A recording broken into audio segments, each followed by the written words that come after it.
Assalamualaikum warahmatullahi wabarakatuh. Perkenalkan, nama saya Utra Lestari dengan nomor NIM 41142306, dosen pengampu Profesor Dr. Novianti Jafri MPDI.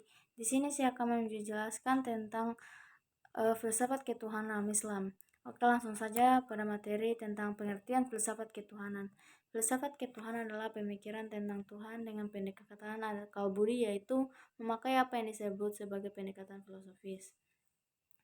Bagi orang yang menganut agama tertentu atau terutama agama Islam, Kristen, dan Yahudi, akan menambahkan pendekatan wahyu dalam usaha pemikirannya.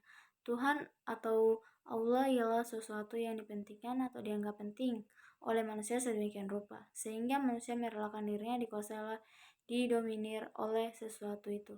Perkataan dipentingkan hendaklah diartikan secara luas, tercakup dalamnya yang dipuja, dicintai, diagungkan, diharapkan dapat memberikan kemaslahatan atau kegembiraan, dan termasuk pula sesuatu yang ditakuti dan mendatangkan bahaya atau kerugian.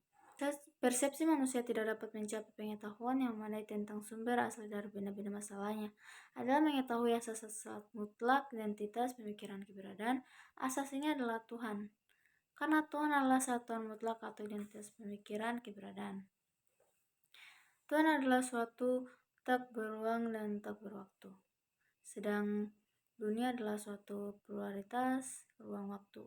Agama bukan merupakan pembuktian rasional, tindakan pemujaan, dan hanya merupakan tindakan moral. Oke, pelan selanjutnya tentang sejarah pemikiran manusia tentang Tuhan. Konsep ketuhanan menurut pemikiran manusia adalah yang didasarkan atas hasil pemikiran baik melalui pengalaman lahiriah maupun batiniah, baik yang bersifat pemikiran rasional maupun pengalaman batin. Dalam literatur sejarah agama dikenal dengan teori evolusionisme, yaitu teori menyatakan adanya proses dari kepercayaan yang amat sederhana, lama-kelamaan meningkat menjadi sempurna.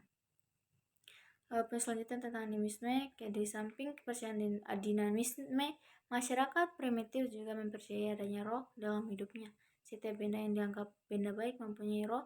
Awal masyarakat primitif, roh dipercayai sebagai sesuatu yang aktif sekalipun bedanya telah mati. Selanjutnya tentang dinamisme. Menurut ajaran ini, manusia zaman primitif telah mengakui adanya kekuatan yang berpengaruh dalam kehidupan.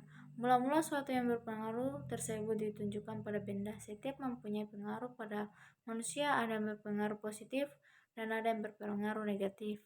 Oke, selanjutnya tentang pemikiran umat Islam. Sehubung pemikiran umat Islam terdapat Tuhan melibatkan beberapa konsepsi keesaan Tuhan, di antaranya konsepsi akidah dan konsepsi tauhid. Dalam Kamus Al-Munawwir, secara etimologis, akidah berakar dari kata akadaya kiduak, dan akidah yang berawal berarti simpul, ikatan, perjanjian, dan kokoh. Setelah terbentuk menjadi akidah yang berarti keyakinan, relevansi antara arti dan kata akdan dan akidah adalah keyakinan. Sedangkan istilah akidah di dalam Al-Quran tidak terdapat satu ayat pun yang secara literal menunjukkan pada istilah akidah. Selanjutnya tentang keimanan ketakwaan. Dalam konteks filsafat ketuhanan dalam Islam, keimanan dan ketakwaan adalah dua konsep kunci yang memiliki peran penting. Kedua konsep ini membentuk dasar iman seseorang muslim terhadap Allah dan penghayatan atas ajaran-ajaran agama Islam. Mari kita bahas keduanya secara lebih rinci. Poin pertama, keimanan atau iman. Keimanan dalam Islam merujuk pada keyakinan yang kuat terhadap Allah, para malaikat, kitab-kitab suci seperti Al-Quran, Rasul-Rasul, hari kiamat, dan takdir atau qadar. Iman adalah fondasi dari segala perbuatan dan keyakinan seseorang muslim. Beberapa aspek penting dari keimanan dalam filsafat ketuhanan Islam adalah dibagi menjadi tiga, yaitu tauhid. Iman dalam satu-satunya Allah. Tauhid adalah unsur yang paling mendasar dalam ilmu. Ini berarti bahwa hanya Allah yang berhak untuk disembah dan tidak ada Tuhan selain Allah. Poin kedua tentang iman kepada Rasul. Muslim harus percaya pada seluruh Rasul yang diutus oleh Allah, termasuk Nabi Muhammad sebagai yang terakhir. Poin ketiga, akhirat. Iman kepada hari akhirat, kiamat, dan kehidupan setelah kematian merupakan bagian integral dari keimanan atau keselamatan.